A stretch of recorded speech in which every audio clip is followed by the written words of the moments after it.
आदाब नमस्कार। आप देख रहे हैं वॉइस ऑफ इंडिया। मैं हूं आपके साथ सादान खान। जिस तरीके से कल 4 तारीख में एमसीडी को लेकर चुनाव वोटिंग हुई, जिसमें करीब 250 प्रत्याशियों की किस्मत ईवीएम में कैद हो चुकी है, जिसका नतीजा 7 दिसंबर को हम सबके सामने आना है। इसी कड़ी में हमारे साथ वार्ड नंबर 216 से झिलमिल से पुनीत मनचंदा जी मौजूद हैं। जानने की कोशिश करते हैं क्या कुछ कहना है इनका इस सब मुद्दों को लेकर। और आपका बहुत बहुत स्वागत है वॉइस ऑफ इंडिया में। बहुत बहुत शुक्रिया आपका।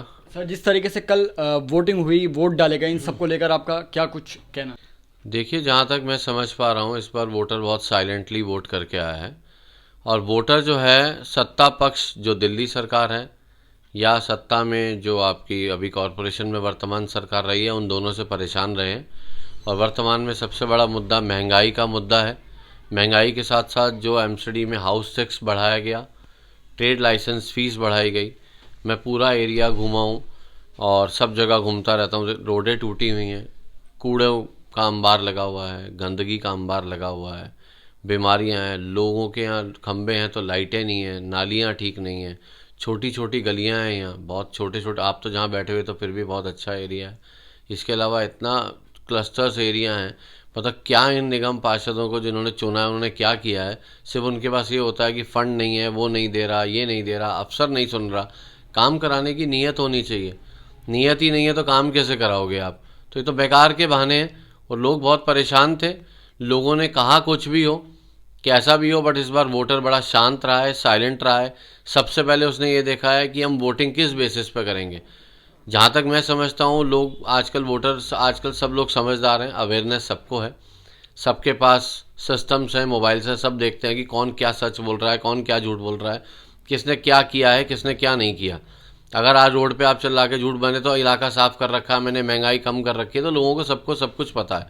तो लोगों ने बहुत सी चीज़ें देखी हैं, बहुत तुलनाएँ करी हैं कि क्या होना चाहिए, बेहतर भविष्य क्या होना चाहिए हमारे बच्चों का। हमारे बच्चे कैसी कूड़े गंदगी में रहेंगे, पढ़ा लिखा लेते हैं, बेरोज़गारी इतना है, रोज़गार नहीं है। सारा जीवन लग जाता है एक माता पिता का बच्चों को पढ़ाने में, एक मिडिल क्लास फैमिली का।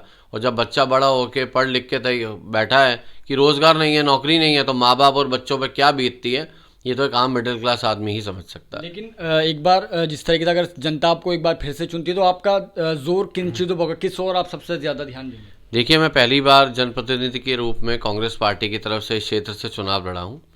और जनता से मैं एक नारे के साथ गया था, साफ छवि, स्पष्ट इरादा, संपूर्ण विकास का वादा।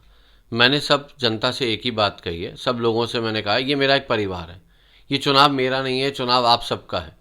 आप सबको तय करना है कि आपका क्षेत्र का भविष्य और आपके बच्चों का और आपके परिवार का भविष्य क्या होना चाहिए। क्या आपको यही गंदगी चाहिए?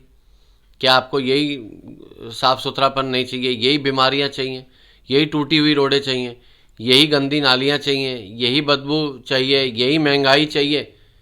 या बच्चे यही बेरोज़गार चाहिए? यही गंदा पानी चाहिए? और जो जहाँ तक सरकार बात करती है कि जब कूड़े के ढेर हटाएंगे, जमुना नदी जो उनके पास है दिल्ली सरकार के, वो तो सीवर का पानी बना दिया उन्होंने। मैं खुद पूजा करने गया था वहाँ 3-4 महीने पहले, तो ऐसे लगा सीवर में कूद गया। छठ पूजा पे उन्होंने वहाँ किसी को जाने नहीं दिया गया। तो बातें तो बहुत बड़ी हैं इनके पास। जितना पैसा है विज्ञापनों में और बातों में लगाते हैं, झूठ बोलने में, उतने पैसे को असल काम में लगा दें तो इतने तो इक्विपमेंट सिस्टम आ जाएंगे, तो उससे काम हो जाएगा। तो मैंने और सबसे बड़ा वादा ये किया, अगर मैं चुन के आता हूँ तो जमुना पार में झिलमिल क्षेत्र को सबसे साफ सुंदर क्षेत्र का अवार्ड मैं दिलवा के दूंगा, कि लोग ये कहेंगे कि वाकई में कोई आया था, कि इस क्षेत्र में कहीं गंदगी नहीं मिली, रोडें टूटी नहीं है। एक ऐप डाउनलोड करेंगे कि आपको किसी के लिए फ़ोन करने की ज़रूरत नहीं है, आप फ़ोटो खींचो, आप उस ऐप पे अपलोड करो, आपकी समस्या 24 से 48 घंटे में दूर हो जाएगी। तो ये बहुत सारी चीज़ें हैं जो मैंने लोगों को बोला है और आश्वासन दिया। अगर लोग मौका देते हैं तो चुनाव मेरा नहीं था, झिलमिल क्षेत्र की जनता का खुद का चुनाव है। ये उनको तय करना है कि उनको कैसा भविष्य चाहिए। देखिए, एक आरोप बीजेपी की तरफ से ये लगा है कि 2017 के जो चुनाव हुए थे उसमें कांग्रेस को 30 सीट से पूरी तरीके से वाकई वहाँ पर होना पड़ा था। लेकिन इस बार ये आरोप लगाएंगे 30 सीट के अगर इस बार भी ये कांग्रेस आधे ले आती है तो बहुत बड़ी गनीमत की बात होगी। देखिए, ये तो वक्त बताएगा, मैं इस पर कोई टिप्पणी नहीं दूंगा। 7 तारीख दूर नहीं है, परसों। तो ये परसों पता लग जाएगा कि 30 लाती है, कितनी लाती है, और जो दावा दे रहे हैं उनकी सीटें कितनी कम होती हैं, उनकी तीनों से सत्ता उड़ती है नहीं उड़ती है। तो ये तो परसों जनता ने जो तय किया है वो तो बंद हो चुका है सबकी किस्मत। तो 7 तारीख को पता लगेगा कि क्या होना है। बातें बहुत बड़ी होती हैं, हम कह देंगे हम तो 250 की 250 ला रहे हैं, बातों के तो इनके पास बहुत पिटारा है, बातें तो बहुत बड़ी करते हैं। शुक्र है ये नहीं कह रहे कि हम 250 में से 400 सीटें जीत लेंगे, ये तो कुछ भी कह सकते हैं। ये दोनों पार्टियां कुछ भी कह सकती हैं, कह देंगे हम 250 के 2,500 भी जीत लेंगे, तो आप मान के चल देना, ये सही कह रहे हैं। चलिए, बहुत बहुत शुक्रिया हमें अपना कीमती समय देने के लिए। तो फिलहाल अब सबको इंतज़ार है 7 दिसंबर का, जब ये पता लगेगा कि जनता ने जीत का ताज किसके सर पहनाया। तो फिलहाल तमाम बड़ी खबरों के लिए आप हमारे साथ जुड़े रहिए और देखते रहिए वॉइस ऑफ इंडिया।